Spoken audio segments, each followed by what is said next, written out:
Amém. Vamos começar orando ao nosso Senhor, para que esse estudo seja para a glória dele e que possamos aprender mais sobre o que vai ser falado aqui nesta tarde. Vamos orar.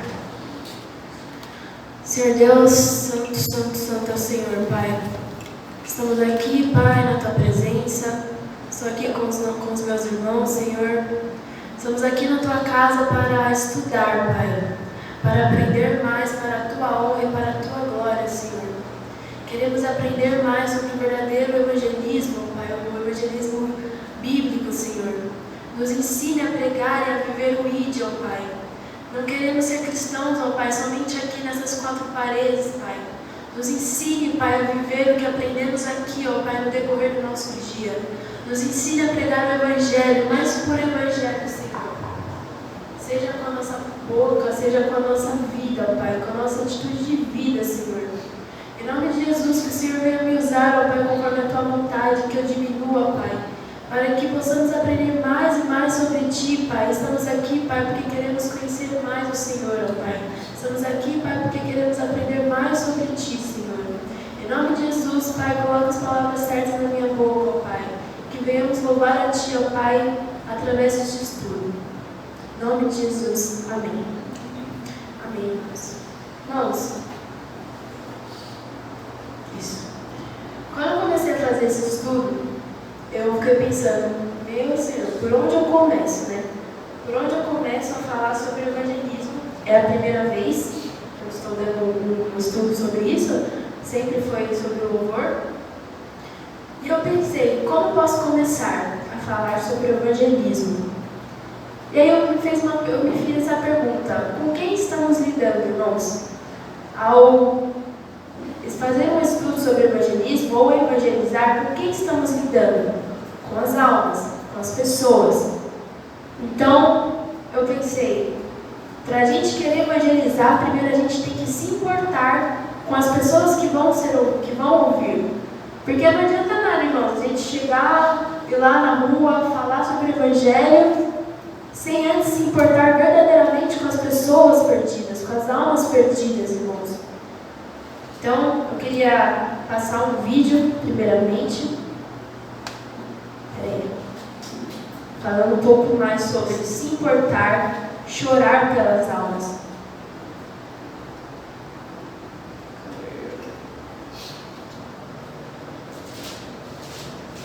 Rapidinho.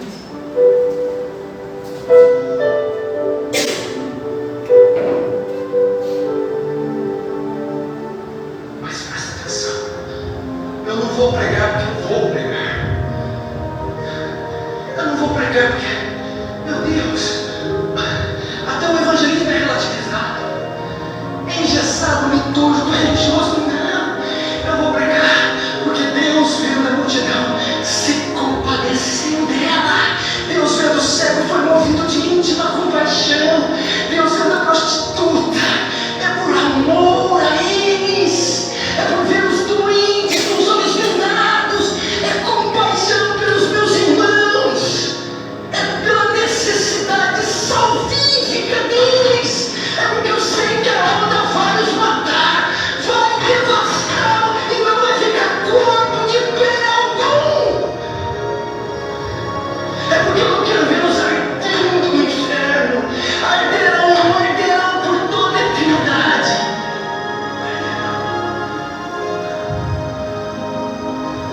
Eles estão lá esperando você. Estão lá sentados agora, na frente de um televisor, só esperando você pregar. Só esperando você pregar.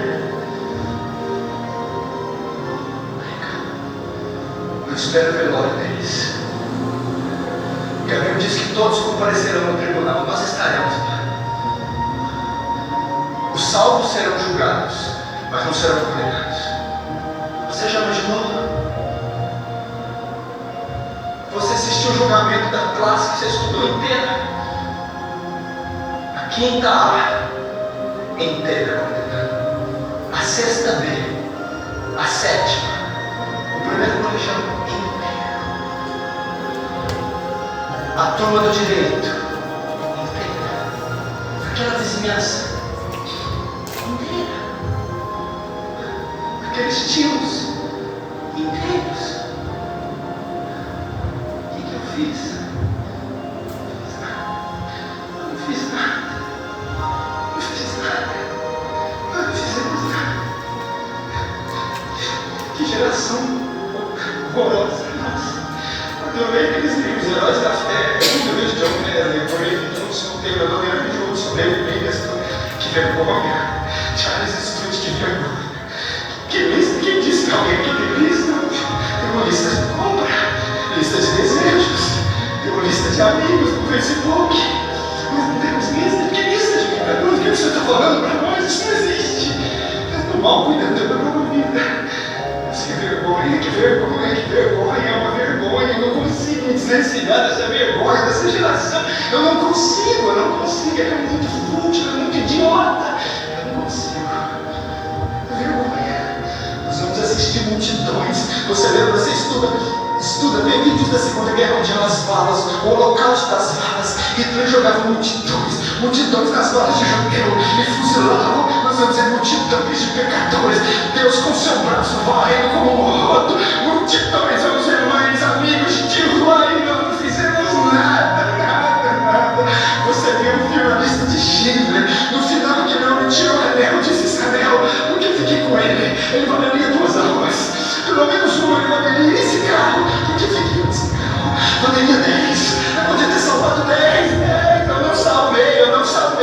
Eu poderia ter pregado, mas eu preferi gastar centenas de reais com pizzaria e com shopping. Eu poderia ter ido pro vale, mas fui dormir por causa da preguiça. Eu poderia ter feito tanta coisa. Eu poderia ter sentado o dia que aquele pastor veio aqui, pedindo para tirar o passaporte. Eu podia ter ido com ele. Eu podia ter ido e ter tido uma morte digna, na trincheira pregando. Mas eu preferi o meu conforto. Ah, meu Deus do céu. As almas, elas estão morrendo nas almas. As almas. Teve um dia que 2h30 da manhã, 3 da manhã, o meu telefone tocou. Era o Jonathan. Ele me ligou e começou a chorar. Eu falei, quem foi, Jonathan? Pastor, são muitos aqui. Eu fiz uma lista de pecadores. Pastor, são muitas. É gente demais. Eu não vou conseguir, pastor. 3 horas que eu vou ouvindo na cama. As almas são muitas. Eu fui lá para familiares, amigos, parentes, vizinhos. São muitas. Eu não vou conseguir, são muitas. Onde está a sua lista? Onde está a sua lista de pecadores? Onde estão as almas? Você não tem nenhum problema, esqueça, você não tem nada, é mentira do diabo, é psicológico, você não tem nada. Você não tem problema algum, você mora num país livre, você tem conforto, luxo, riqueza, você tem Cristo, você não tem nada. Preocupe-se com quem não tem. Esqueça. Vamos lá, esqueça. Faça a sua lista. Chore em cima dele. Faça ela desintegrar de lágrimas e derreter, desfazer de lágrimas. Chore sobre ela. Deixa eu me as almas. O consertável pediu as almas da Alemanha. Onde é que nós estamos? As almas na Escócia. Senão eu morro. David Byrne diz: sem almas eu não posso viver. Faça como Raquel da minha filha, senão eu morro.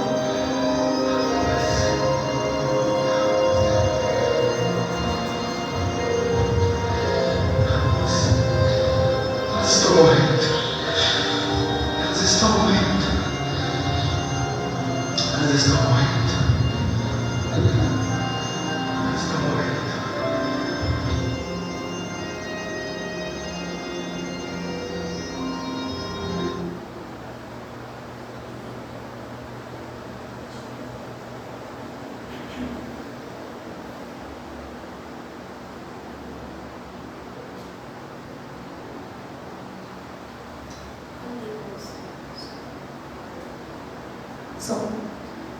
Então, irmãos, com quem estamos lidando? Como vimos aqui, com as almas.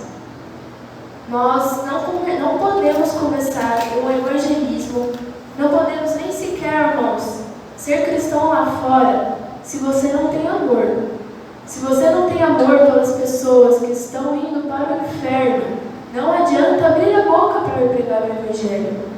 Você tem que entender o real motivo do porquê você está indo evangelizar. É o primeiro passo, entender com quem estamos lidando. Entender com quem estamos lidando. E quando, irmãos, entendemos o que estamos lidando com pessoas, com almas, que são milhares, e quando a gente se depara em uma realidade que essas pessoas perdidas podem estar dentro da sua casa, irmãos, temos que, e é uma coisa que o pastor Paulo Júnior falou, eu aconselho também, cada um aqui fazer hoje mesmo, ao orar, realmente, irmãos, faz essa lista das pessoas que você conhece, que são ímpias, das pessoas ímpias que você vê todo santo dia. Ela pode ser seu irmão, pode ser seu tio, seu avô, pode ser seu chefe, seus colegas de trabalho, e você lá sabendo a verdade, sabendo sobre a salvação e convivendo todos os dias com pessoas que não fazem a menor ideia do que é isso. E quando a gente tem essa ciência, irmãos, quando a gente coloca na nossa cabeça, tudo faz sentido. Faz muito mais sentido, irmãos, a gente pregar o Evangelho. Então vamos nos importar e vamos chorar pelas almas. Vamos ver aqui, Ezequiel 33:8. Se eu disser ao ímpio, o ímpio certamente morrerá. Se eu disser a Deus, né? O ímpio certamente morrerás, e tu não falarás para dissuadir o ímpio do seu caminho, morrerá esse ímpio na sua iniquidade, mas o seu sangue eu reguerei da tua mão. Irmãos, aqui está dizendo, se você sabe a verdade, e você vê uma pessoa ímpia, cada dia ela na sua iniquidade, ou as pessoas até mesmo aqui na igreja, sabendo das coisas erradas que ela faz, e você ser omisso, e você se calar, irmãos, a culpa será sua também. Não estou dizendo para a gente apontar o dedo e falar assim, você é miserável pecador. Não, não é isso. Mas aqui o que está dizendo é, fale a verdade. Mostre a verdade para a pessoa ímpia. Mostre a verdade para o seu irmão, irmãos. E claro, eu acho que nos outros versículos fala que se essa pessoa não ouvir, irmãos, você fez a sua parte. Mas não podemos ser omissos. Então vamos lá, o que falar na evangelização? Devo explicar ao homem que ele é mau? Vamos abrir no Romanos 10, 12. 3, 10, 12.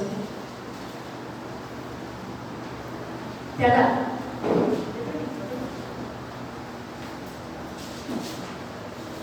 Romanos 3, do 10 ao 12.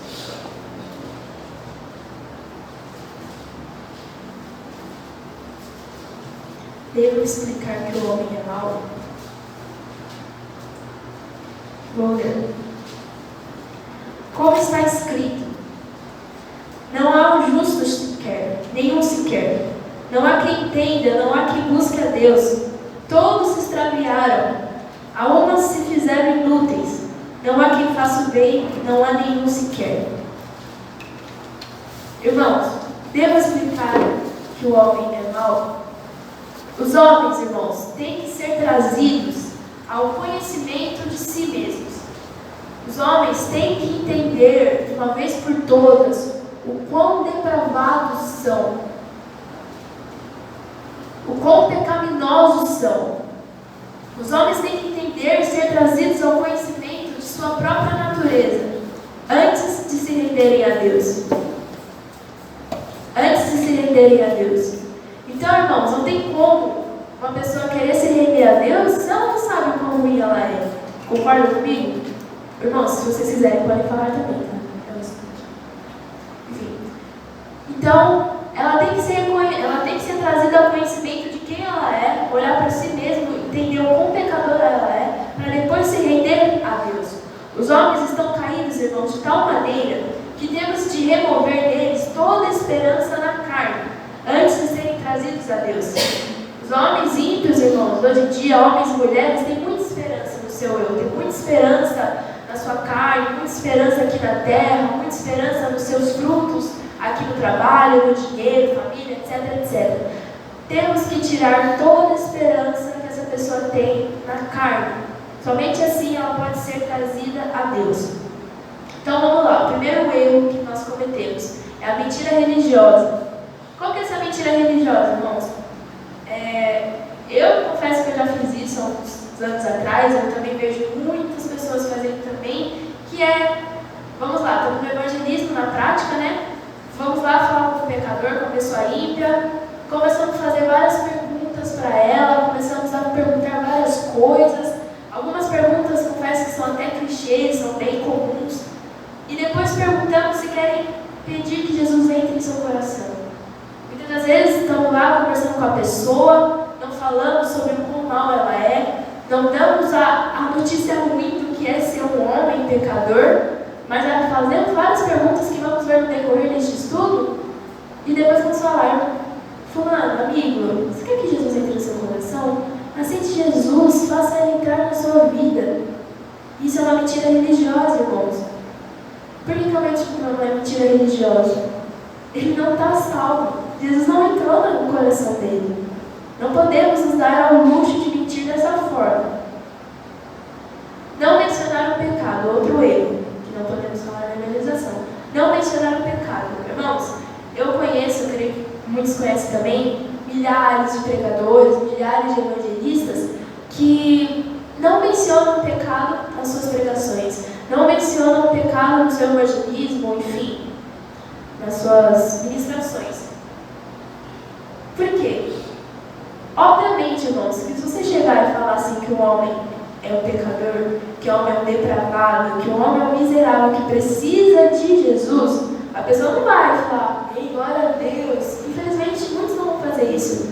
Muitos vão falar, olhar para sua cara e dar as costas para você. Mas devemos sim mencionar o pecado da nossa evangelização, nas pregações. Muitos evangelistas, muitos missionários, pregadores, enfim, eles falam sobre o pecado uma vez ao mês, ou nem sequer falam, não falam sobre o arrependimento, não falam sobre o pecado. Isso não pode acontecer. Não podemos ter essa mentira religiosa e devemos sim mencionar o pecado em nosso evangelismo, em nossas pregações e ministrações. Aqui, entre aspas, o ministério fundamental do Espírito Santo. Vamos ler. O ministério fundamental do Espírito Santo é vir e convencer o mundo do pecado. Então, quando não lidamos com os homens e sua condição depravada de maneira específica, fervorosa e amorosa, o Espírito Santo não está conosco. Então, irmãos, o nosso ministério, se não falarmos sobre o pecado, se não explicarmos ao homem que ele é mau,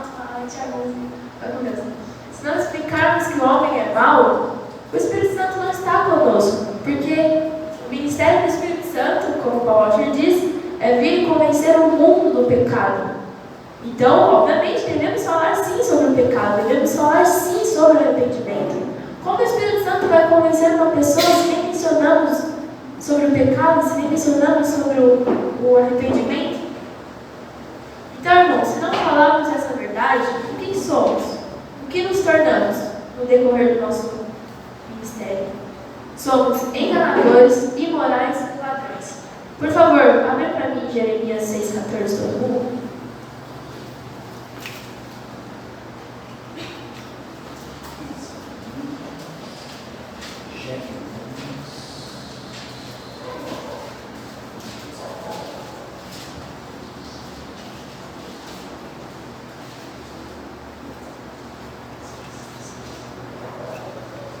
Jeremias 6,14. Amém. Já a gente vai ler, tá? Então, irmãos, quando não mencionamos essa verdade, o que somos? Somos enganadores. Por quê? Porque nós dizemos coisas que no momento não são verdades. Estamos tão desesperados pela salvação do pecador, e por um lado eu entendo, é realmente compreensível. Você realmente quer que a pessoa seja salva. Porém, escolhemos o caminho mais fácil para agradar aos ouvidos do pecador, mesmo sabendo que as coisas para ele não estão tão boas assim. Somos como as pessoas da época de Jeremias. Vamos ler, Jeremias, fala 6,14. Curam superficialmente a ferida do meu povo, dizendo: paz, paz, quando não há paz. Irmãos, quando não mencionamos, quando não explicamos ao homem que ele é mau, e falamos: Senhor, vamos falar isso no decorrer do estudo, Jesus tem um plano maravilhoso para a sua vida, Jesus fizer isso, você será assim, assim, assim, assado. Colocamos paz, paz, paz num lugar que não existe paz, irmão. Sabemos a realidade do homem pecador. Não há paz, infelizmente, por enquanto, não há paz no coração, não há paz na vida do pecador. Então não podemos andar pelo caminho mais fácil. Obviamente, como eu disse, numa evangelização, geralmente as pessoas vão virar as costas para você quando você fala o verdadeiro evangelho. Quando você fala, explica ao homem que ele é mau. É óbvio que ele não vai virar as costas para você se você falar coisas, colocar paz onde não há paz. Entendem? E também somos enganadores e também somos imorais. Imorais como um médico que não quer dar más notícias a alguém que está doente. O médico, somos imorais como um médico que sabe que o paciente está podre, que sabe que o paciente está morrendo. Ele tem a solução, ele sabe os medicamentos certos, mas ele não fala. Por quê?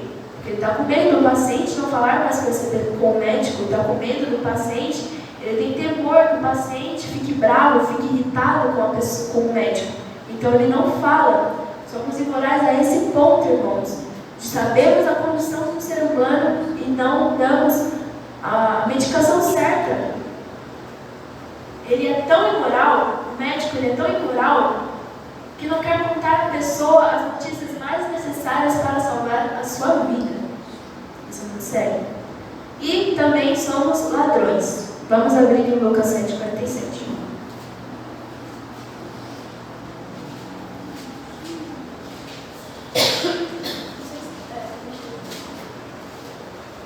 Teve que acender a luz, irmãos, porque no vídeo não dá para ver, né? Se quiser gravar. Não, tudo bem. Lucas 7:47. Está escurecendo. Somos também ladrões. Por quê? Prestem bem atenção nisso, tá? Temos roubado dos homens a oportunidade de gloriarem-se não em si mesmo, mas sim gloriarem-se no Senhor. Quando nos recusamos a ensinar sobre a depravação, sobre a iniquidade total do homem, é impossível que a pessoa glorifique a Deus, a Jesus e a cruz. Vamos ver aqui. A cruz de Jesus Cristo e sua glória são mais exaltadas quando colocadas diante do plano de fundo da nossa depravação. Então, irmãos, quando não explicamos, mais um motivo do que somos, quando não explicamos ao homem se ele é mal, somos ladrões. Por quê? Conforme a pessoa, creio que assim foi com cada um, conforme nós reconhecemos e entendemos cada vez mais o nosso pecado, a gente parou de se gloriar em nós mesmos. Porque só o maluco de entender o quão pecador é e querer se gloriar em si mesmo. Então ele começa a olhar para Jesus, a glória dele começa a ser exaltada. A glória dele começa a ser exaltada porque colocamos de fundo a nossa depravação. Colocamos na mesma como depravados somos. E a glória de Cristo é exaltada. A glória de Cristo aparece. Então, é impossível que glorifiquemos então um homem que não reconhece o quão pecador é. Se um evangelista, enfim, não dizer, é impossível que ele reconheça o quão depravado é impossível que glorifique a Deus, a Jesus e a cruz. Somente a cruz, a glória, a Jesus, somente Jesus é exaltado quando colocado diante do plano de fundo da nossa depravação. Então, irmãos, não tenha medo de falar aos homens sobre sua impiedade, pois senão eles não podem conhecer o amor de Deus. Vamos ver aqui Lucas 7:47. Lucas 7:47. Fala sobre a pecadora que o justo pede Jesus. Novamente, não tenha medo de falar aos homens sobre sua impiedade, pois senão eles não podem conhecer o amor de Deus. 47 diz: Por isso te digo, perdoados lhe são os seus muitos pecados, porque há muito amor, mas aquele a quem pouco se perdoa, pouco se ama. Ou seja, irmãos, essa pecadora, ela só sabia o quanto de perdão foi dado a ela, porque ela reconhecia o quão pecadora ela era. Então, ela tendo esse reconhecimento e trazendo sobre si esse entendimento de quem ela era de verdade, sabe? De olhar para suas mãos, para si mesmo e falar assim, meu, perdoou, e aí ela entendeu, é muito perdão dado sobre mim, é muito perdão dado sobre nós a cada dia. E assim ela conheceu o amor de Deus. Então não podemos ser enganadores, nem imorais e nem ladrões. Irmãos, não conhecemos o Evangelho. O maior erro, creio que é o maior erro do evangelismo. Queremos pregar o Evangelho, mas não sabemos qual é o Evangelho. Pegamos o glorioso Evangelho de nosso Deus e o reduzimos, amassamos dele a, por exemplo, aqui o Paul Washer ele dá algumas dicas, alguns exemplos. 4 leis espirituais, as 5 coisas que Deus deseja que você saiba. Depois uma pequena oração supersticiosa no final. Nós reduzimos o Evangelho de Deus, o puro Evangelho do nosso Senhor Jesus, para um momento, seja na pregação, seja no evangelismo, muito raso, irmãos, muito pequeno, médio, sabe? Medíocre, muito medíocre, a ponto de falar, irmãos, faça isso, e sua vida vai melhorar. Faça isso, e o Senhor tem um plano na sua vida. Trocamos a regeneração por decisão. Por quê? Porque se alguém repete ou concorda com a nossa oração, porque, como eu falei, depois disso que a gente fala algumas coisas, quase que clichê, né? Na verdade, a gente faz aquela oraçãozinha no final, meio supersticiosa. Abrindo parênteses, sei lá, pra mim pelo menos é assim, quando tá em algumas igrejas, assim, em algum certo tipo de pregação ou evangelismo, você pensa, vai vir aquela oração no final, é batata, irmãos, vem aquela oração no final. Meio que você consegue ver, conforme o andamento da pregação, do evangelismo, é quase que a mesma coisa, aquela apelo, sei lá. E aí vem a oraçãozinha no final, como sempre, e aí trocamos regeneração por decisão. Porque se alguém repete ou concorda com a nossa oração, com muita sinceridade, declaramos que essa pessoa nasceu de novo. Declaramos que essa pessoa é salva. Mas, irmãos, sinto lhe dizer, isso não é o Evangelho. Não pregamos o verdadeiro Evangelho. Tá, Isabela, então qual é o verdadeiro Evangelho? Vou falar aqui coisas que eu creio, que obviamente a maioria sabe, mas vamos voltar, irmãos, vamos recordar ao mais puro Evangelho. Qual é o verdadeiro Evangelho? Podem já abrir em Gálatas 3:13.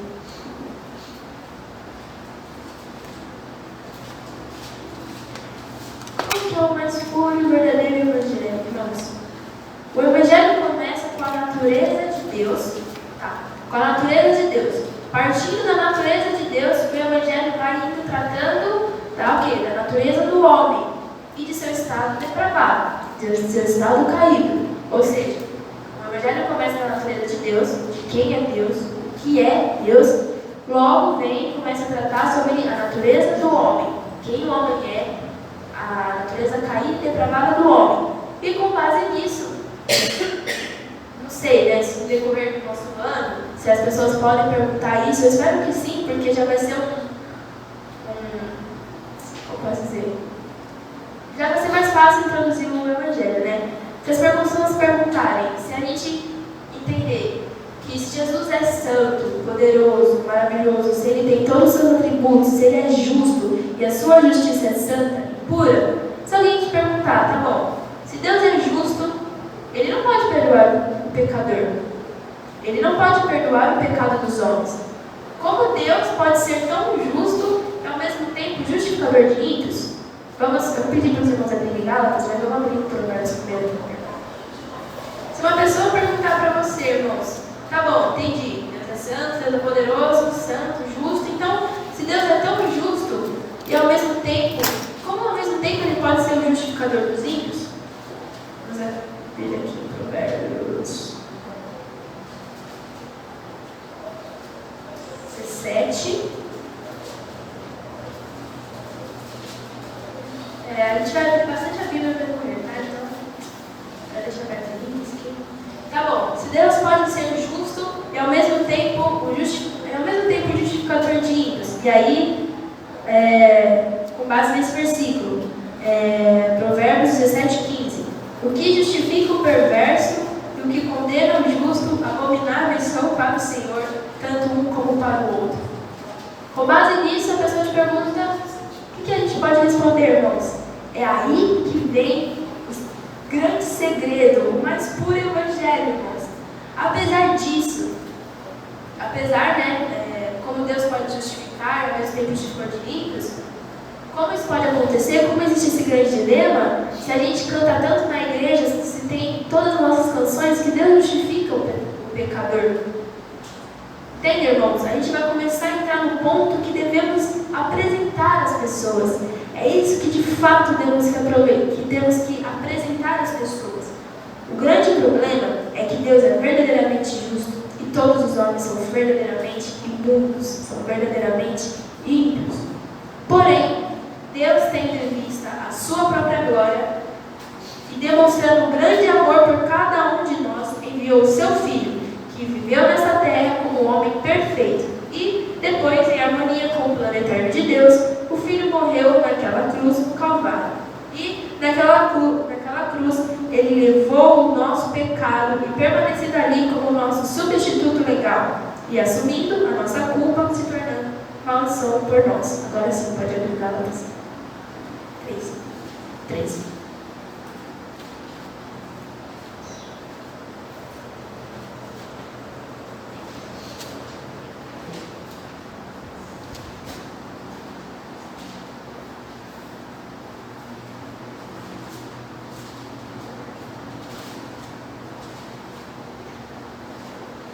Irmão Paulo, pode ler pra gente? Gálatas 3:13. Cristo nos redimiu da maldição da lei, quando se tornou maldição em nosso lugar. Pois está escrito, maldito todo aquele que for pendurado no madeiro. Exatamente, irmãos. Ele se tornou maldito por nós. É esse o mais puro e o mais limpo, sem precisar de toda aquela bagunça. É esse o mais puro evangelho, irmãos. Esse é o poder do evangelho. É explicar e mostrar para o pecador, para o ímpio, seja ele a pessoa desconhecida ou a pessoa da sua própria família, e falar, amigo, Jesus, Deus sendo justo, Deus sendo santo, Ele poderia te matar, Ele poderia me matar, Ele poderia matar toda essa raça humana. Mas por causa do amor que Ele tem por nós, sabendo que a gente não ia aguentar, a gente ia padecer, já não existe a raça humana, Ele, visando a sua glória, mandou o seu Filho único e santo morrer na cruz. Se fez maldito por nós. Irmãos, apresentar isso a uma pessoa, se for da vontade de Deus, ela se quebranta na hora, irmãos. Mas tem que pregar o verdadeiro evangelho, senão não rola. Tá bom. Então, esse é o verdadeiro evangelho. Agora, devemos também explicar que o Filho se tornou um pecado. O Filho se tornou um pecado. Vamos lá, Mateus. Lô, pode ler pra gente? Mateus 27, desculpa, 46.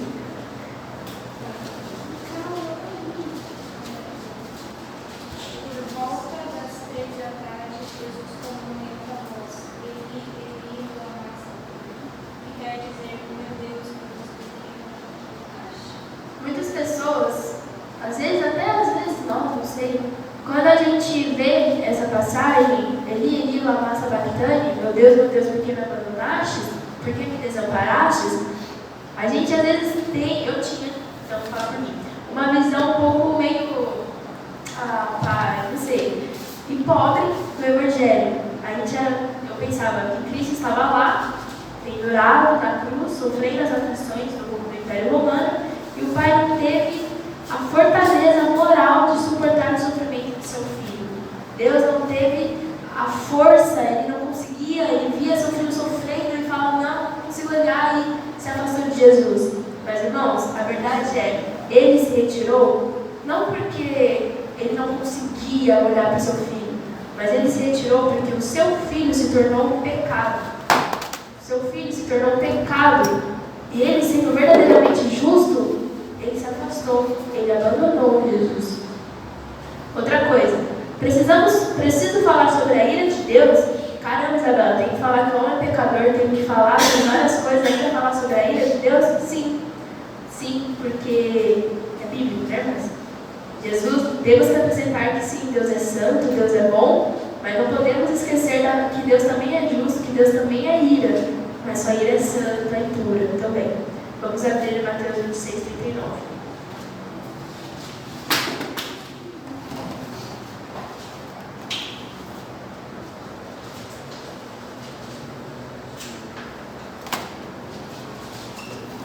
Mateus 26, 39.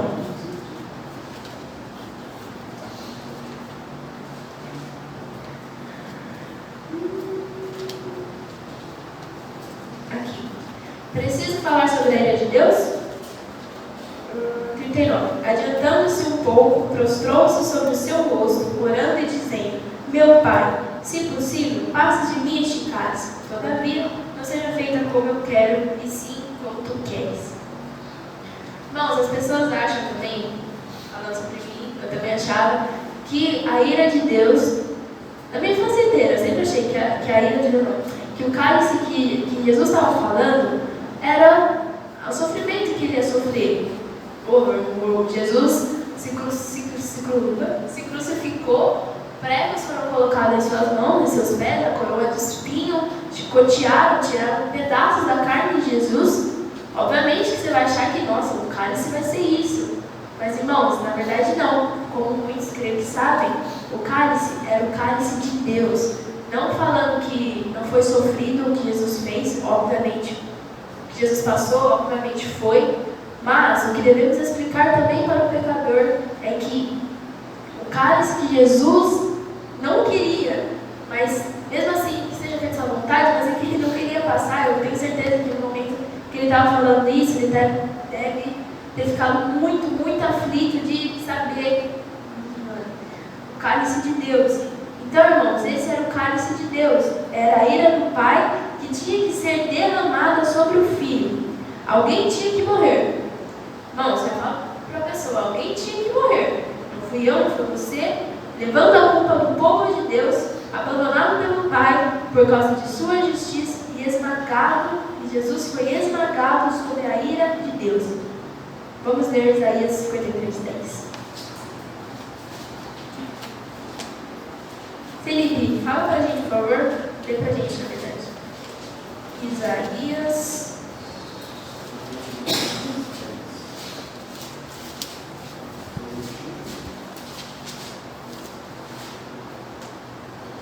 53:10. Posso ler? Pode. Contudo, foi a vontade do Senhor esmagado fazendo sofrer.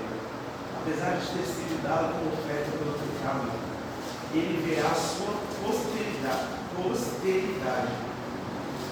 prolongada seus dias, e a vontade do Senhor prosperará nas suas mãos. Amém, irmãos. Aqui na minha tradução fala: o Senhor agradou o moelo. Essa foi a ira que Jesus sabia que ia passar e falou: Senhor, afaste de mim este cálice, mas não seja feita a minha vontade, vai ser a sua. Ele sabia que ele ia ser moído pelo próprio Deus, para a ira dele ser satisfeita. Irmãos, a gente está entendendo aqui o quão rico é o Evangelho. Nós não podemos ser negligentes e não falar isso para as pessoas que vamos evangelizar. Não podemos. Quando o Evangelho é pregado hoje e compartilhado na evangelização pessoal, será que a gente ouve sobre a justiça, sobre a ira de Deus? Quase nunca. 95% das vezes não é sobre isso que falamos, que ouvimos, ou até falamos. A evangelização de hoje em dia raramente deixa claro que Cristo foi capaz de redimir-nos porque foi esmagado sobre a justiça de Deus e satisfazendo com a sua morte a justiça divina. Ao invés disso, falando na evangelização: Jesus te ama, tem um plano maravilhoso para a sua vida, etc, etc. Enfim, Deus é agora justo e o justificador de ímpios. Último tópico aqui do slide: não reduza o Evangelho, irmãos. Não pregando o verdadeiro Evangelho, não falando sobre todos esses pontos que nós acabamos de falar, de ouvir, é óbvio que não haverá o poder, né? O que acontece, irmãos? Quando deixamos o Evangelho para trás, ou uma parte do Evangelho para trás, não há poder nenhum em nossa suposta mensagem bíblica, evangélica, ou pregação, enfim. Temos de começar então a usar todos os truques que são tão usados em nossos dias para converter os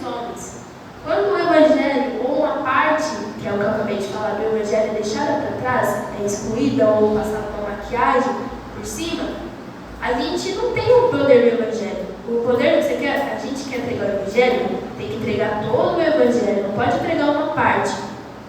Então, quando a gente não fala toda a parte, 100% do que é o Evangelho, a gente não tem o poder.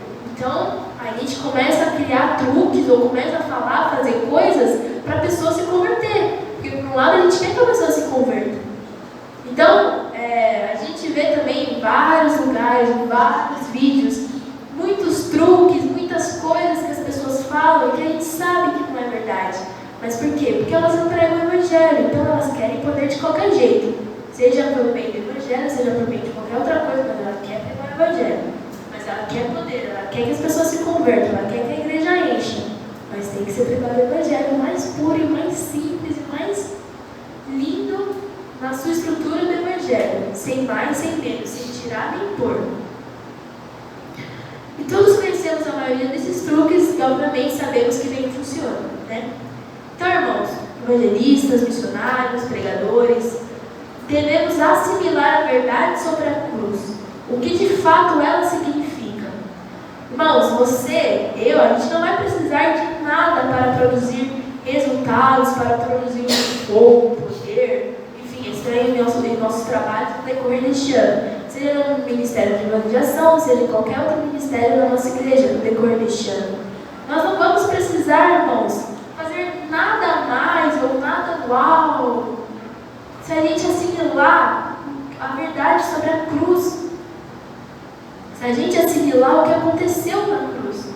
Irmãos, se a gente captar apenas um negocinho, um vislumrezinho do que Jesus fez na cruz, aí haverá o poder dado pelo Senhor, dado pelo Espírito Santo. Aí o poder que eu falo é a conversão, tá?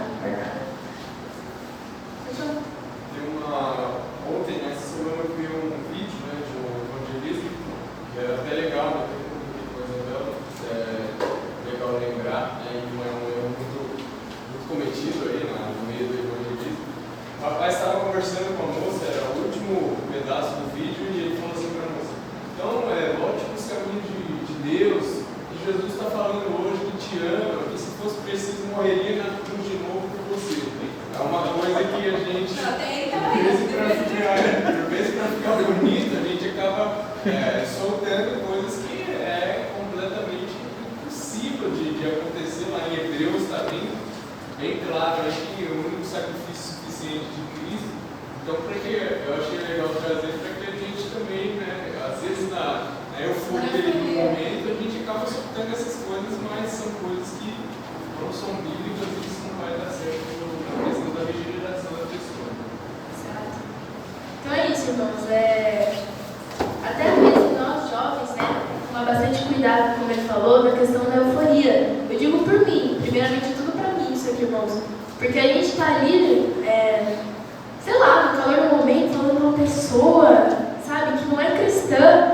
E a gente vai começar a falar, e às vezes vai começar a falar coisa que, sei lá, é automático às vezes, sabe? Que é pra querer, não só querer agradar a pessoa, mas para fazer mais rápido que a pessoa se converta, sei lá, ou fale que quer realmente Jesus. Mas não é assim, a gente tem que tomar bem cuidado com cada coisinha que a gente for falar. Não só os jovens, mas também todos, né? Mais jovens. E então, capite, irmãos, vamos captar um pouquinho, se a gente fazer isso, do que aconteceu, do que Jesus fez na cruz, então a gente pode entregar o Evangelho para qualquer pessoa, irmãos, sem problema algum, sem medo algum, se a gente de fato entender o que aconteceu na cruz. Mas, falando para mim de novo, para a gente entender o que aconteceu na cruz, primeiro a gente precisa estudar a Bíblia, irmãos. A gente precisa estudar a Bíblia. Eu sei que às vezes chega umas horas e você fala, não tem tempo nem cabeça, mas irmãos, se obriga a ter tempo, se obriga a ter cabeça, porque senão, como eu falo, nem vem, entendeu? Nem vem a estudo, nem vem para o evangelismo, porque no Ministério de Evangelização, não é que eu exija, que cada um tem que, é uma obrigação de cada um, né? Saber Bíblia na questão de saber o Evangelho, irmãos, coisas básicas, sabe? Coisas que todo mundo tem que saber, para pregar o Evangelho, para falar a verdade, porque não adianta nada, né? A gente está no grupo, aí uns sabem, aí outros não, aí uns vai experiências de outras igrejas que eu já fiz, e aí não rola, né? Então, que não venhamos trocar regeneração por decisão, venhamos conhecer o verdadeiro Evangelho, falar que sim, o Filho se tornou pecado, falar sim sobre a ira de Deus, explicar sim que o homem é mau, e assim então não reduzir o Evangelho. Vamos ver aqui? Agora você sabe porque o Evangelho insignificante que você prega não tem poder algum, porque não é o Evangelho. Conheça o Evangelho, passe sua vida de joelhos, afaste dos homens e estude a cruz. Somente assim haverá poder do evangelismo. Somente assim o Espírito Santo irá agir, se de fato nós estudarmos o que é a cruz, se de fato nós nos afastarmos de... Eu sei que, principalmente para os adultos, há muita responsabilidade, mas irmãos, faça sua vida de joelhos, sabe? Para tentar entender 1%, porque a gente não é possível entender nem 2%, mas entender o que é, quem é Deus, o que é Deus, o que Ele fez, o que Ele faz. De verdade, irmãos, não só o que você capita aqui nos púlpitos, nos cultos aos domingos, mas você sozinho, sabe? Pratique querer entender a cruz, querer entender o Evangelho mais puro. Eu falei aqui, mas o Evangelho não é nem um terço do que eu falei aqui, ele é muito mais profundo, há muito mais estudo, irmãos. É assim? Só assim haverá o Evangelho. E se você não pregar o Evangelho, vai ser como palavras jogadas ao vento. Vai ser como palavras jogadas ao vento. Próximo. É o Espírito que dá vida. Vamos ver João 6:63.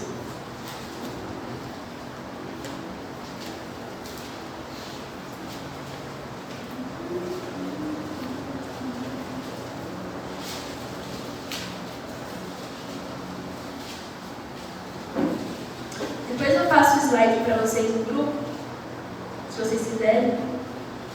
João 6, porque aí também dá para captar melhor, né? Porque aqui não dá para ver muita coisa. João 6:63. Bia, você pode ler para mim, por favor? João 6:63. Minha Deus. O Espírito é o que vivifica, e a carne para nada aproveita. As palavras que eu vos disse são espíritos de vida. Amém. Então entendemos aqui que é o Espírito que vivifica, é o Espírito que dá vida. Vamos ler. A salvação não pode ser manipulada pelo pregador ou evangelista. A salvação é uma obra magnífica e exclusiva do poder de Deus Todo-Poderoso. Novamente, a salvação ela não pode ser manipulada, irmãos. Ou seja, não pode ser tirada, não pode ser colocada, porque a gente não tem esse poder. É o Espírito Santo que vivifica.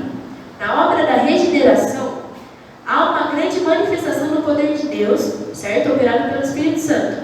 Ele regenera o homem e a partir de uma massa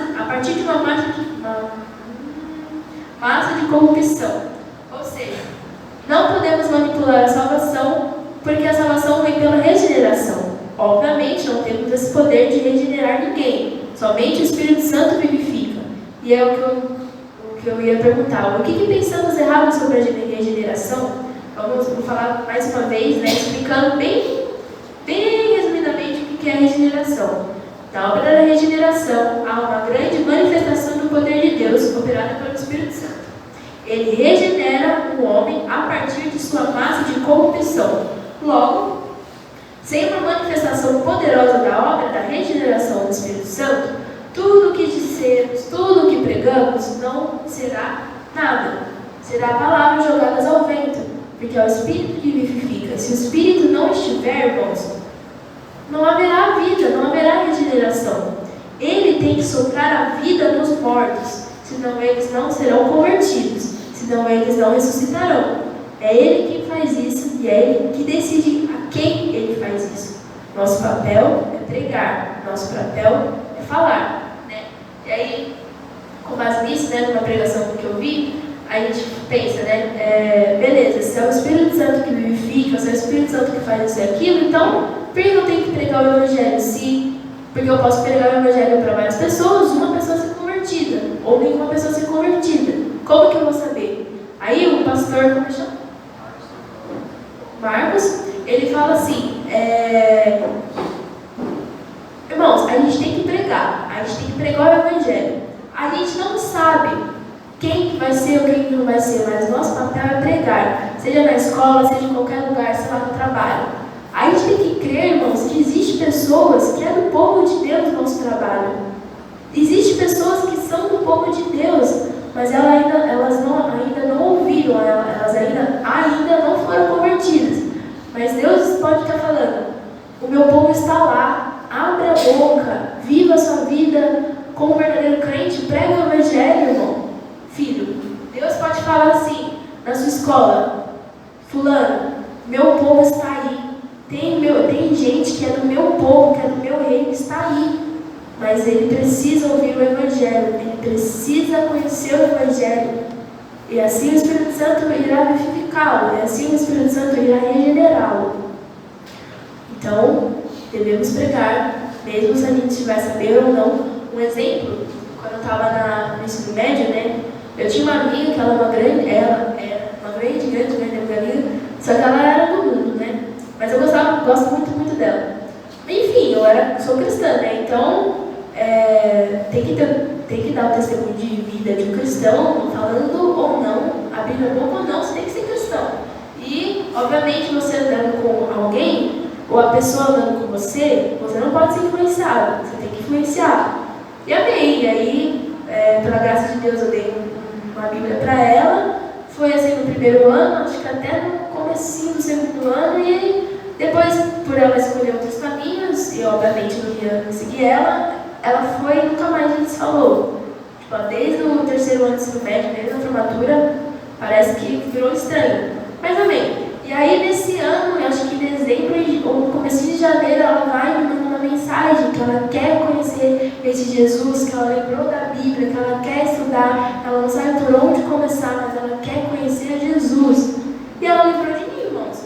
Então, demorou um tempão, tanto que eu nunca mais falei com ela.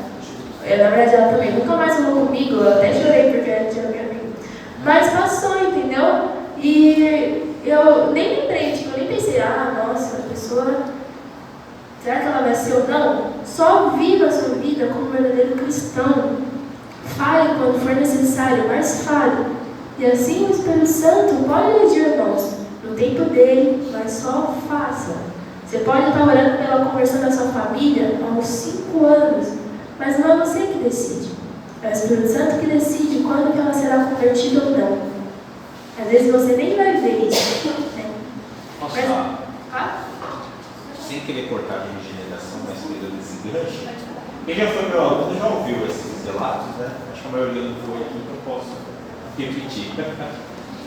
No fundamental, antes ainda do médio, eu tinha um grande amigo, sempre andava junto, e um dia a gente estava tendo ele me chamou para fazer uma coisa, eu falei, não, tem evangelismo nesse dia na igreja. Na época eu fazia evangelização junto com a Dorquinha de crianças, então a gente saía aqui pelo Iraque todo, subia lá no Paulistano, tinha um ponto de pregação lá, a gente fazia já esse trabalho. Aí ele falou, isso daí, evangelismo eu sou contra. Cada um tem que ter sua religião e respeitar o outro. A gente vai ouvir muito isso das pessoas, né? Cada um tem sua religião e respeitar o outro já é suficiente. Tem que ficar querendo converter os outros, né? Ele falou aqui, eu não tinha.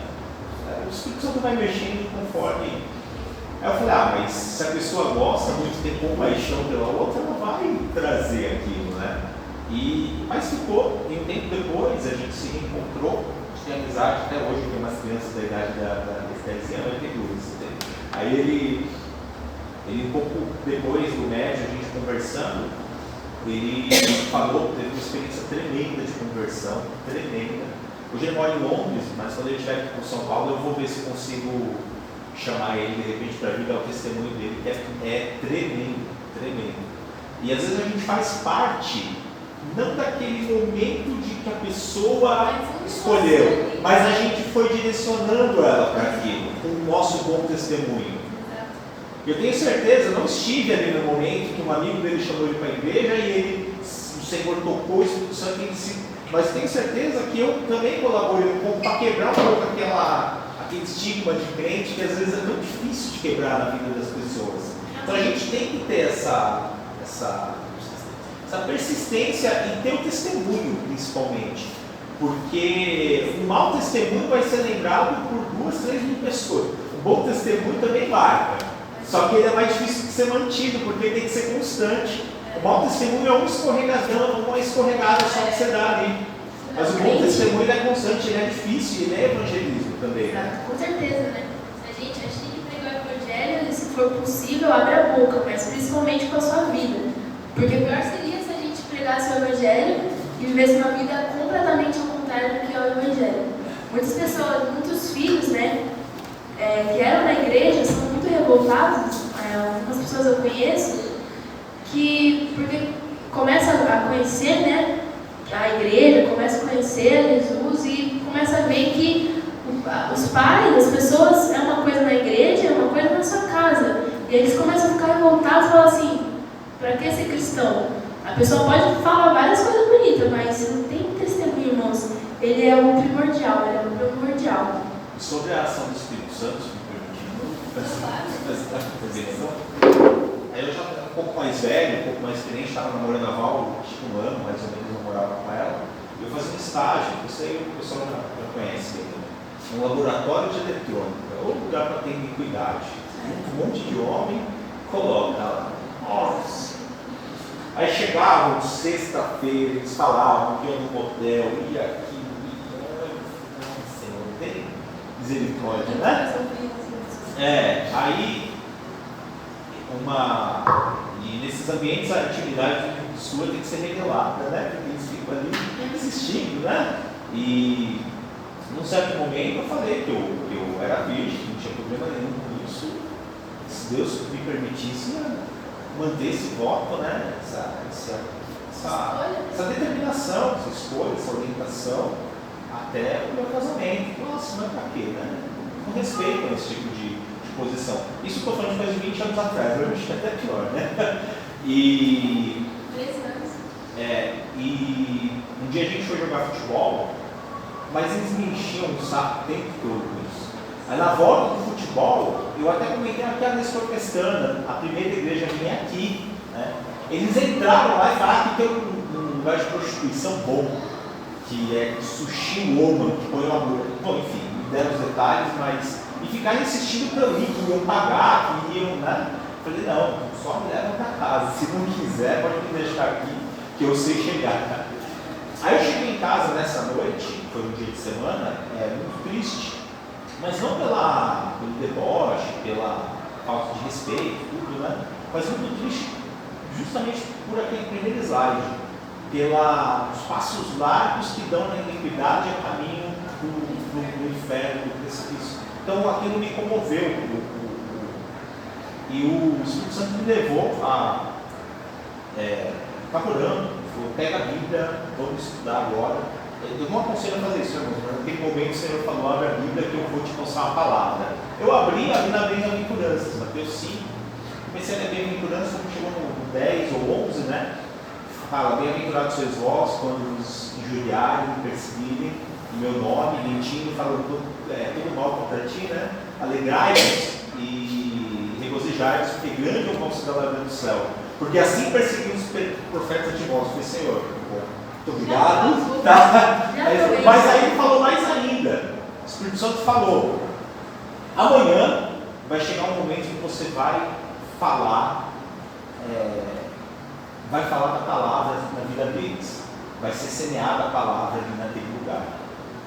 E aí eu falei, bom, então Senhor, você vai falar das águas da vida, né? Então assim, eu não tinha um treinamento sistemático de teologia, mas o que eu quero compartilhar, se me permitir, da minha experiência pessoal? O Espírito age de diversas formas, né?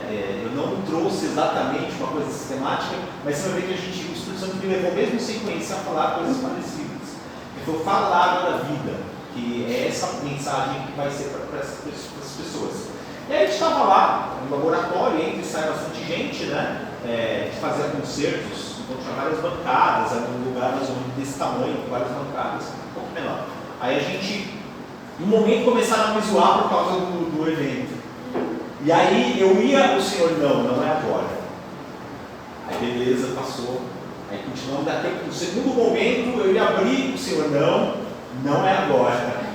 Aí na terceira vez que alguém comentou alguma coisa, foi incrível, porque estava cheio. Foi um momento que até o artista se tranca do outro lado, era um cara chato. Aquele lado, acho que eu não falava do evangelho, mas enfim, ele estava lá, até ele que ficava trancado, que não ia, estava lá naquele momento. E o Senhor falou, é agora. E aí, falei, né, que eles falam para mim, eu não sou melhor do que nenhum de vocês, e nem pior. Esse tipo de coisa que vocês me trazem, para mim é como uma água passageira, e a fonte que eu bebo é uma fonte de água viva, que eu bebi uma vez e não tenho mais sede. O desejo vem contra mim, mas eu não sou guiado por eles. O que eu tenho, na verdade, eu falei que eu tinha uma complacência deles, porque eu vi que vocês não têm domínio sobre sua vida, vocês são guiados pelo pecado, pelos seus desejos. Não que eu não tenha isso, mas a água que eu bebi, eu sei disso. Falei disso, e eles ficaram, aí deu aquele silêncio na sala, né? E o testemunho é assim, eu não fiz para ser respeitado, mas depois disso eles nunca mais me desrespeitaram. Eu não fiz isso por conta dessa situação. Foi consequência. Inclusive, um daqueles que mais me enchia o saco, ele até que começou a pedir oração depois. Então, até inverteu, ele me chamava para pedir oração. E um deles, até hoje, a gente conversa e ele fala: nossa, você é uma influência para mim, agora só falta ele se converter. Estou orando. Gente, faz 20 anos isso. E eu sei que o Senhor ainda está trabalhando na vida dessa pessoa. Por causa de um testemunho, de uma convivência que a gente teve lá atrás. Eu quero ver ele ainda redimido aos pés do Senhor. E a gente não sabe, né, os frutos que dão depois do Evangelho. Mas a gente tem que estar atento ao Espírito. Isso e ele vai dar estratégia ao momento da gente estar conversando e ele está agindo na vida das pessoas. Fala do tempo, né? Aquele que planta, ele não depende do tempo, né? Se vai chover ou se vai dar sol, mas depende do Senhor. Então é exatamente isso que você está falando, né? Depender do Senhor e ele fará os frutos crescerem. Como se, irmãos, a parte mais fácil ficou pra gente, porque a parte de regeneração, de mudança, de tudo, tá tudo com Deus, irmãos. Então a gente só tem que conhecer e, se a gente vive, pregar o que vive. E muitos desses exemplos são muito no nosso dia a dia, pessoas que a gente lida todo dia, né? Eu vejo uma grande dificuldade também no meu trabalho, porque você vê lá extremamente iniquidade, são pessoas trancadas, sabe? Pessoas que são muito egocêntricas, ricas, mas fechadas, em qualquer área que você dá diferente, muda de assunto, você quebra as pernas. Mas amém. Então, irmãos,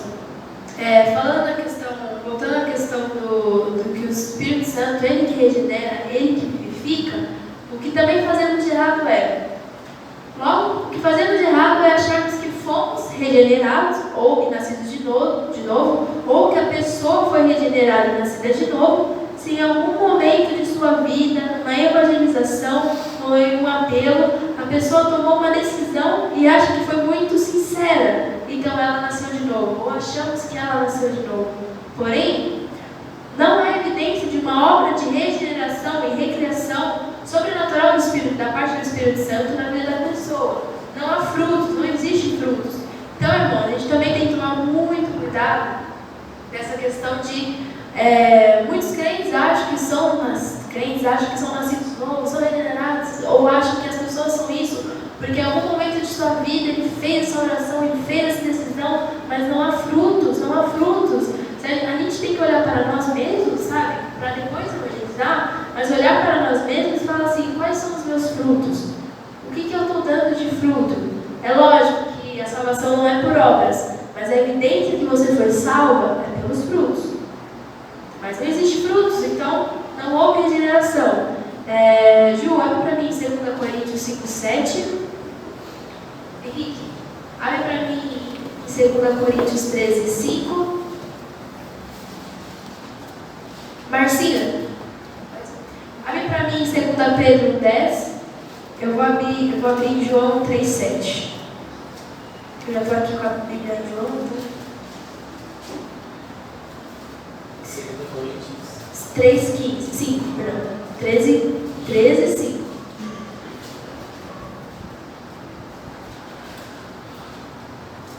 Pode começar. 2 Coríntios 5:17.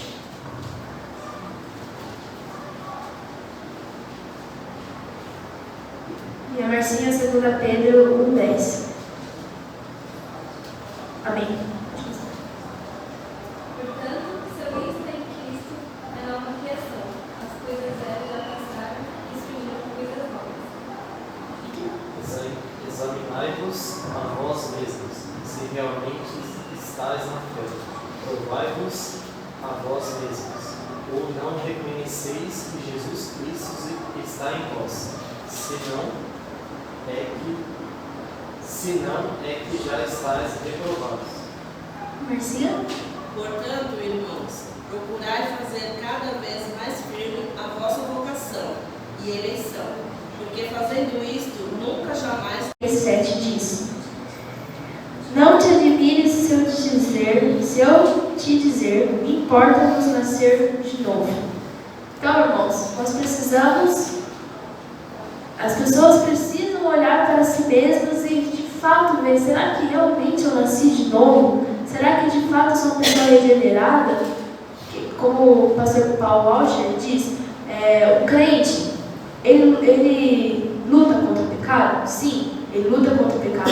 O crente, ele cai no pecado? Sim, ele cai no pecado. O crente continua todos os dias da sua vida no mesmo pecado, sem arrependimento e não quer mudança? Ou não quer nem lutar pela mudança? É óbvio que não. Não há frutos, obviamente não há frutos. Então, as pessoas que...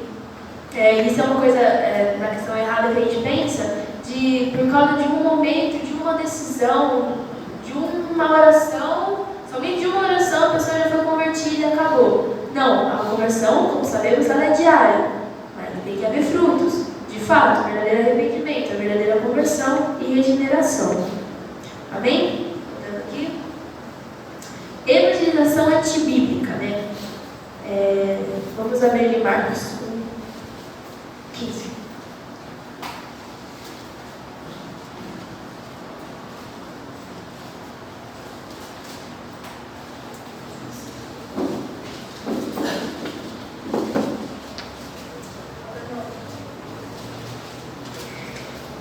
Marcos 1:15 diz assim: dizendo, o tempo está cumprido e o reino de Deus está próximo. Arrependei-vos e crede no Evangelho. Irmãos, gostaria assim, muito de achar na Bíblia alguém que foi evangelizado da maneira como vimos ou até fazemos hoje em dia. Como diz o pastor Paul Washer no slide. A Bíblia não nos diz que Jesus Cristo veio para a nação de Israel e proclamou: o tempo está cumprido e o reino de Deus está próximo. Agora, quem gostaria de pedir que entre em seu coração, levante a mão e venha aqui para frente. Não foi isso. O que de fato ele disse foi: arrependei-vos e crede no Evangelho. Hoje, os homens estão confiando no fato de que pelo menos uma vez em sua vida eles fizeram essa oração e alguém lhes disse que eram salvos, porque foram bastante sinceros. É o perigo da evangelização antibíblica, irmãos. O quão perigoso é a evangelização antibíblica. A pessoa, por ter feito a oração, por ter ido no apelo, por ter levantado a mão, a partir daquele momento, pronto, fui salvo. Se a pessoa não foi evangelizada da maneira certa, ela nunca vai ter uma vida cristã correta. Nunca. Então, porém, se alguém perguntar para essa pessoa, né, que por ter sido muito sincera na oração, foi salva, mas não há frutos, se alguém perguntar para ele: você é salvo? Eles não vão dizer: sim, eu sou salvo porque estou olhando para Jesus e olhando para mim mesma e reconhecendo o meu próprio pecado, quão pecador sujo eu sou, e olhando para Jesus e a grande evidência me dando certeza de ter nascido de novo. Em vez disso, eles vão dizer: sim, é que um dia, uma vez, eu fiz uma oração, etc, etc, etc. Irmãos, pode perguntar às vezes para alguns irmãos daí na vida, eles vão dar essa resposta, sabe? Porque não há uma convivência com Jesus, não há essa convivência com Cristo.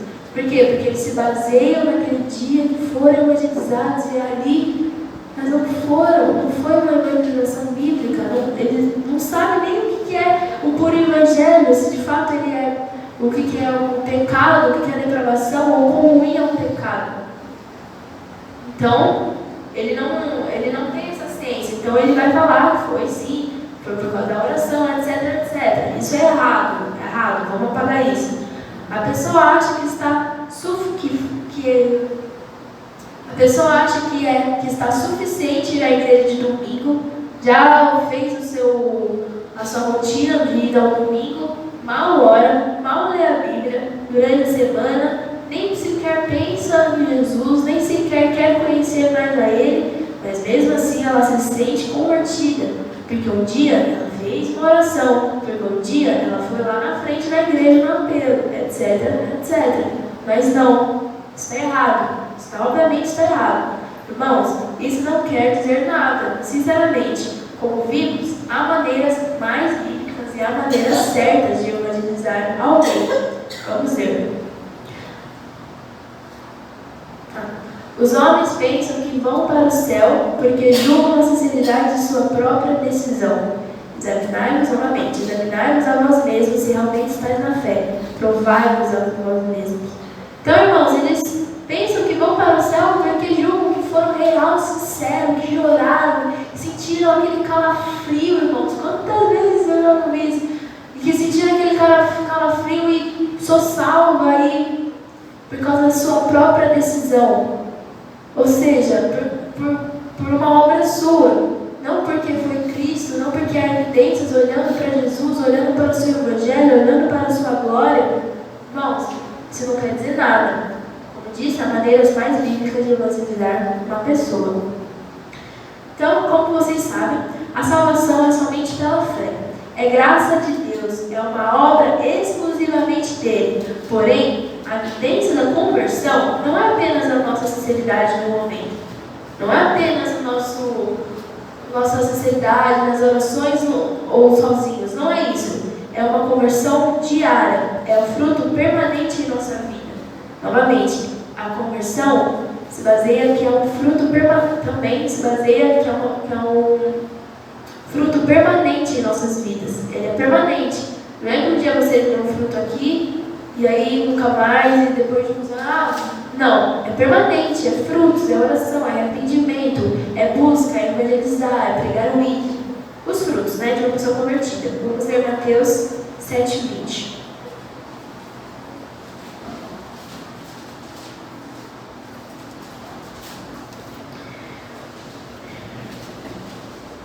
Eu vou ler do Mateus 7, né? Eu vou começar a ler do 16 ao 20. Pelos seus frutos os conhecereis. Amém, pode ler? Pode ler? Pelos seus frutos os conhecereis. Colhei-se porventura. Não, vamos no 17, perdão. Assim, toda árvore boa produz bons frutos, porém a árvore má produz frutos maus. Não pode a árvore boa produzir frutos maus, nem a árvore má produzir frutos bons. Toda árvore que não produz bons frutos é cortada e lançada ao fogo. Assim, pois, pelos seus frutos o conhecerei. Amém? Então, irmãos, queria, no decorrer, né, explicar que é muito bom pregar o Evangelho, é muito bom pregar o verdadeiro Evangelho, mas também intensificar o quão perigoso é uma evangelização antibíblica. O quão perigoso é. Vamos lá. Convite superficial, ou como muitos conhecem como apelo. Muitos, depois do evangelismo, ou pregação, ou ministração, enfim, falam sobre muitas coisas, sobre várias coisas, e sempre no final fazem aquele convite clichê, que é quase como clichê. O pastor Paulo disse que é como se fosse assim: diabo, amigo, Jesus te ama, sabia? E Deus tem um plano maravilhoso para a sua vida. O quê? Jesus me ama? Bem, isso é maravilhoso, porque eu também me amo. Nossa, Deus tem um plano maravilhoso para a minha vida. Caramba, eu também tenho um plano para a minha vida. Coincidência. E se eu aceitá-lo, teria o melhor da minha vida. Isso é maravilhoso. É claro que eu vou aceitar Jesus. Irmãos, isso não é evangelização bíblica. Isso não é evangelização bíblica. Como eu disse desde o começo, sobre explicar ao homem que ele é mau, sobre explicar sobre o verdadeiro evangelho, a ira, etc, etc. Chegar a se deparar na nossa realidade, isso é muito pouco. Isso não é evangelização bíblica.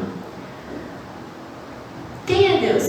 A evangelização começa com a natureza de Deus. Então, na prática, né? Vamos começar aqui passo a passo na prática, evangelização no dia a dia ou quando a gente na igreja for evangelizar. A evangelização começa com a natureza de Deus. Quem é Deus? O homem pode conhecer alguma coisa sobre o seu pecado se não tem padrões pelos quais pode comparar a si mesmo? Se falamos aos homens somente coisas triviais sobre Deus, coisas que agradam a mente carnal, os homens serão trazidos genuinamente ao arrependimento. E a fé? Não. Então, irmãos, precisamos parar de falar depois de pregar ou evangelizar. Você gostaria de orar e pedir que Jesus venha e entre em seu coração para ser salvo? Nós devemos parar de falar essas coisas e sim dizer, amigo, perdão, pulei, voltando. Não começamos com Jesus te ama e tem um plano maravilhoso para a sua vida. Não podemos começar com isso, irmãos, porque isso como posso dizer? Isso vai agradar, entendeu? Não vai ter a convicção real de uma pessoa que quer mudança. Vamos voltar a querer realmente amar as almas, a realmente se importar e entender para onde elas estão indo. Esquece, não há paz. Não existe paz para a vida dessa pessoa, se ela é uma pessoa ímpia. Então, não podemos começar com Jesus te ama, ele tem um plano maravilhoso para a sua vida. Devemos começar com um discurso sobre quem é Deus e sobre sua natureza. Na evangelização, começar a explicar, você conhece Deus? Você sabe quem é Deus de verdade? E começar também a tirar toda a imagem que as pessoas têm sobre Deus, por causa de muitos pastores que falam coisas que não tem nada a ver. E começar a explicar sobre a natureza de Deus, explicar quem é Deus, e para isso você tem que estudar sobre quem é Deus, né? E isso é bastante, porque é muita coisa sobre quem é o Senhor, quem é de fato Deus, o que é a sua natureza, seus atributos, é muito estudo. Não, amém? Então, próximo. Não podemos continuar tratando o pecado superficialmente, perguntando apenas, você sabe o que é um pecador? Sabe? Você sabe o que é um pecador, certo? No slide. Devemos dizer ao pecador o seguinte, amigo, há um mal terrível em você e o julgamento está vindo. Se apenas dissermos a alguém tratando do pecado, você sabe o que é um pecador, não sabe? Não atingimos a convicção do coração. Não há convicção do coração se, ao tratar sobre o pecado, está falando lá, Deus faz isso para você, mas a parte ruim, você é pecador, isso é óbvio, todo mundo é pecador, tá? Já vai para outras coisas. Não, essa não é uma discussão bíblica. Tem que de fato olhar no olho da pessoa e falar, meu amigo, você está perdido, você precisa de Cristo, você precisa de Jesus. O pastor Hernandes Dias Lopes fala uma vez, o missionário me contou, que um dia ele foi num batalhão do exército, né? Foi no exército e lá tinha o top dos top, né? Iniquidade, com certeza, tudo mais. E aí ele estava lá, ele olhou, resumidamente, ele olhou pro sargento, não lembro, olhou para ele e falou assim, se você continuar nisso, você vai para o inferno, você precisa mudar de vida. E foi pregando o evangelho. Irmãos, o homem ficou irado e ele saiu de lá correndo, falando assim que se ele fosse atrás do Hernandes, o cara estava frito. Depois de um tempo, ligaram para ele, falando que aquele sargento estava na casa da pessoa e queria conversar com o Hernandes. Ele gelou a barriga, falou, o que eu fiz? E agora? O cara vai me matar. E quando chegou lá, ele falou assim, eu quero esse Jesus, eu quero conhecer quem é esse Jesus, eu não quero mais viver essa vida de podridão. Foi aberto os olhos dele. Por quê? Porque a verdade foi falada para ele. O Espírito Santo agiu e ele abre os olhos e quer a Jesus Cristo. Amém. Próxima coisa que é muito falado também na evangelização antibíblica. Você quer ir para o céu? Irmãos, slide. É óbvio que todos querem ir para o céu, isso é obviamente. Só não querem que Deus esteja no céu quando eles chegarem lá. A pergunta não é, você quer ir ao céu? A pergunta certa é, você quer Deus? Já parou de odiar a Deus? Cristo se tornou precioso para você? Você deseja de verdade Cristo? É essa a pergunta que tem que ser feita. Porque, irmãos, precisamos parar de falar depois de pregar ou evangelizar, sem gostaria de orar e pedir que Jesus venha entre seu coração para ser salvo. E sim dizer, amigo, você deseja Cristo? Você vê o seu próprio pecado? Você reconhece quem é você de verdade? Você parou de odiar a Deus? Você deseja de fato Cristo? Entregue-se a Cristo, confie nele. E a partir de então, na evangelização ou no decorrer dos dias, não sei como será a situação, examinar com a pessoa algumas passagens bíblicas que explicam sobre o arrependimento para verificar se de verdade, se de fato o Espírito Santo estiver agindo. Logo, o apelo não é a coisa certa a fazer. E, irmãos, sobre isso, a gente está vendo aqui, né, na questão sobre a evangelização antibíblica, como é perigoso os apelos que muitas vezes fazemos no decorrer das nossas evangelizações, pregações, ministrações, e, pelo menos nesse ministério, né, enquanto eu for líder, não haverá isso, não haverá apelo nem nesse ministério, nem dessa igreja, tá bom? Porque é extremamente muito perigoso, porque quando antes de ser verdadeiramente convertida, eu também fui muito enganada sobre os apelos que muitos fizeram. E eu lá na frente, achando que de fato, e depois, minha vida continua a mesma coisa. Por quê? Porque não foi falado o verdadeiro evangelho para mim, não foi falado a verdade para mim. E muitos são enganados, e eu não quero ser cobrada disso lá no céu, nem lá no julgamento, nem a Paulo, sabendo que eu enganei uma pessoa, e nem que as pessoas, os meus liderados também fizeram isso. Então não haverá isso nesse ministério até eu ser líder. Amém? Então, irmãos, vamos ler. Temos autoridade para anunciar aos homens o Evangelho. Temos autoridade, como vimos aqui, temos autoridade para dizer-lhes como podem ser salvos e autoridade para ensinar princípios bíblicos de segurança sobre salvação, etc, etc. Mas não temos autoridade para dizer aos homens que eles são salvos. Isso é obra do Espírito Santo de Deus. Outra coisa que também erramos é dando essa certeza para a pessoa. Isso não haverá. Não pode haver porque não temos essa autoridade. Não existe essa autoridade. É claro, irmãos, que na questão do convite superficial, ou apelo, como vocês falam, como a gente fala, muitas pessoas já foram salvas. Mas porque Deus foi predestinado a isso. Mas muitas são enganadas. Sabe, numa outra igreja, na comunidade da graça, a maioria das vezes sempre havia esses apelos, sabe? E é como se as mesmas pessoas iam lá na frente, mas não havia mudança no decorrer, sabe? No dia a dia com a pessoa. Não existia mudança. Então, eu prefiro que a gente vá por um caminho muito mais árduo, muito mais difícil, porque a gente vai ter que sim estudar a Bíblia para falar para a pessoa, para evangelizar, mesmo ela virando as costas, mesmo ela não querendo saber, porque isso obviamente não é agradável aos nossos ouvidos, do que falar coisas ali rapidinho, perguntas explanatórias, aí perguntar, Jesus quer entrar no seu coração, e passou. E a pessoa nem sequer sabe o que é o pecado, nem sequer sabe o que é o Evangelho. A questão do apelo sempre tem uma ilustração a fazer, e ela traz ali uma ideia de que a pessoa está entrando no corpo de Cristo pela decisão que ela tomou.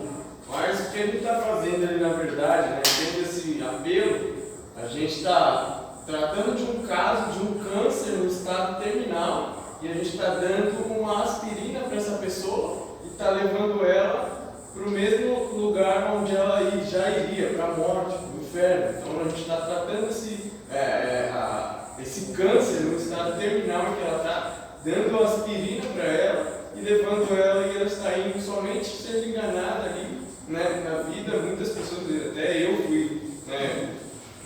fui talvez, né, vítima de falta de entendimento da pessoa que fez o apelo. Eu realmente acreditei que era ali na minha salvação, mas graças a Cristo. Então, para a gente não cometer esse erro, nós temos que pensar justamente nisso. A pessoa está ali num estado terminal de câncer e a gente não pode dar uma aspirina para ela. Nós temos o antídoto de Cristo, nós temos o Evangelho para que aquela pessoa viva realmente. Então nós não vamos trocar o remédio para um remédio, né, superficial, que seria a questão do apelo e deixar a pessoa ir ali caminhando com suas próprias pernas sozinha, sem ter nenhuma ajuda, nenhum avanço espiritual, nenhum crescimento, obviamente.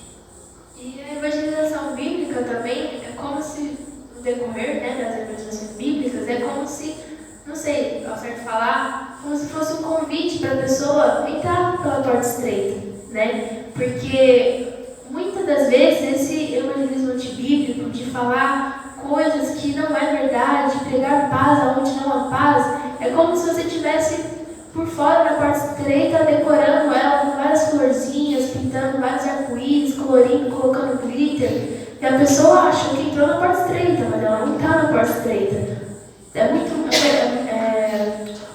O evangelho, o cristianismo de hoje em dia, as pessoas cristãs que se converteram hoje em dia, as orchives, cadê? Enfim, elas são muito, é tudo muito fácil, é tudo muito ali, é tudo muito... Parece que elas não lutam contra o pecado, sabe? Parece que elas não choram pelo pecado, parece que elas... É tudo muito florido, é tudo muito pode sim, é tudo muito... Não, pode sim, amém, o Senhor sabe no meu coração. Nós sabemos, o Senhor Jesus sabe, nos falou que não é isso. Ele veio para a espada, irmãos. Não veio para a purpurina, não veio para coisinha fácil. Então, logo, o evangelismo também não tem que ser fácil, não tem que ser algo raso.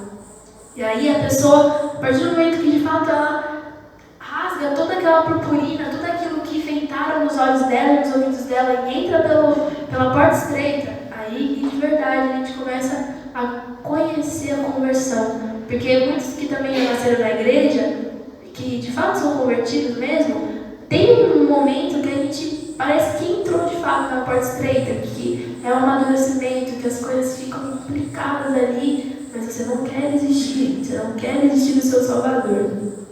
Então, finalizando, vamos apenas pregar o Evangelho, irmãos, apenas o mais puro Evangelho no decorrer deste ano, com a graça do Senhor Jesus sobre nós. E lembrando, e esse é bem importante também, a verdadeira obra começa depois da pregação.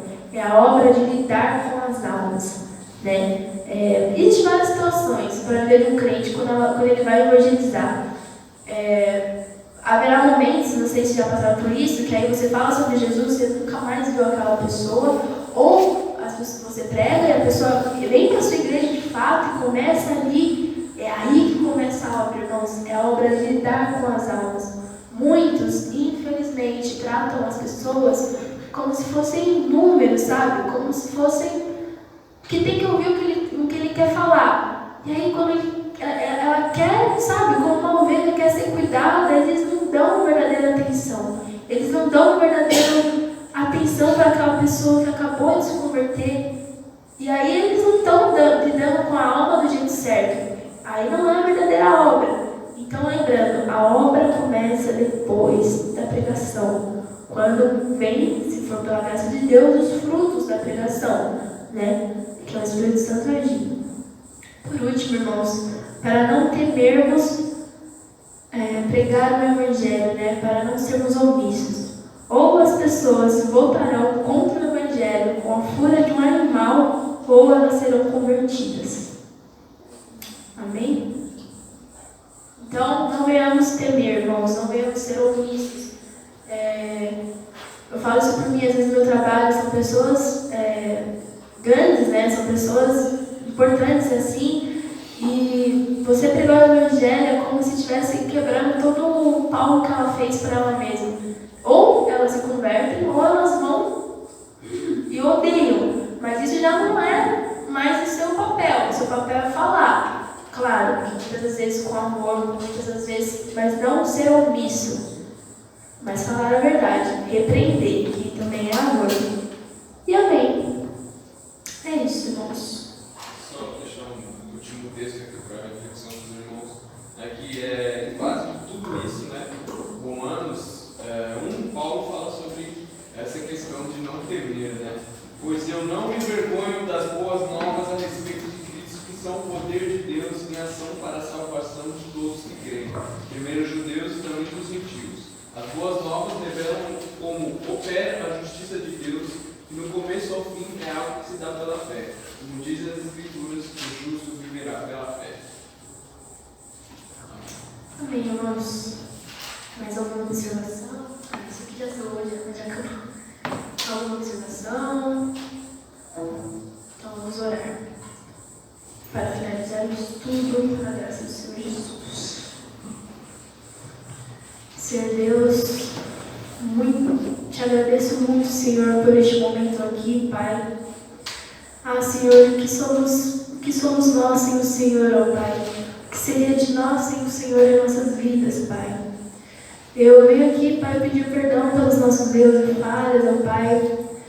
Nós temos uma grande responsabilidade, ó Pai, que é pregar o ID, ó Pai. Não são só os pastores, não são só os missionários, não são só aquelas pessoas que fazem faculdade de teologia, Pai, mas todos aqueles que têm o Senhor Jesus como Salvador e como Senhor devem pregar o Evangelho, seja com a palavra, seja com a vida, ó Pai. Temos essa grande responsabilidade, mas muitas vezes não fazemos, ó Pai. Muitas vezes somos omissos por causa do nosso pecado, Pai, muitas das vezes, ou por causa do nosso medo, da preguiça, ó Pai. A falar por mim primeiramente, Senhor Deus. Tire isso de nós, ó Pai. Tire isso de cada um aqui, ó Pai. O Senhor levantou pessoas nessa igreja, ó Pai. Então, que de fato o verdadeiro evangelismo, ó Pai, venha acontecer. Não só nos dias que foram marcados no calendário, Pai, mas que a cada dia, cada um aqui, ó Pai, venha entender a importância, Pai, de pregar o Evangelho. Nos dê, Pai, mais amor pelas pessoas, ó Deus. Tire a frieza, Pai, do nosso coração, ó Pai. Tire a ignorância, Pai, a negligência, Senhor Deus. Nos dê o verdadeiro amor, ó Pai, por aquelas pessoas que estão indo para o inferno, ó Pai. Nos dê amor, ó Pai, por aquelas pessoas que estão necessitadas, ó Pai, de ouvir o Evangelho, ó Pai. Assim como um dia, ó Pai, estávamos nessa mesma situação. Uma pessoa teve amor por nós, entregou o Evangelho para nós. O mais puro Evangelho, ó Pai, pela Tua graça fomos convertidos. Que isso possa acontecer a nós, ó Pai, no decorrer de nossos dias, no decorrer deste ano, Senhor.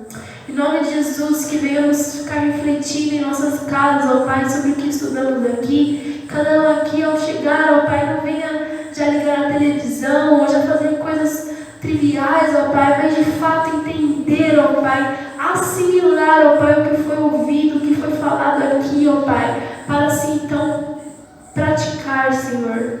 Eu peço, ó Pai, que o Senhor nos dê força, ó Pai, que o Senhor nos dê a graça de fazer isso, porque não é fácil, ó Pai. É muito difícil, ó Pai, porque muitas pessoas estão com seu coração duro, ó Pai.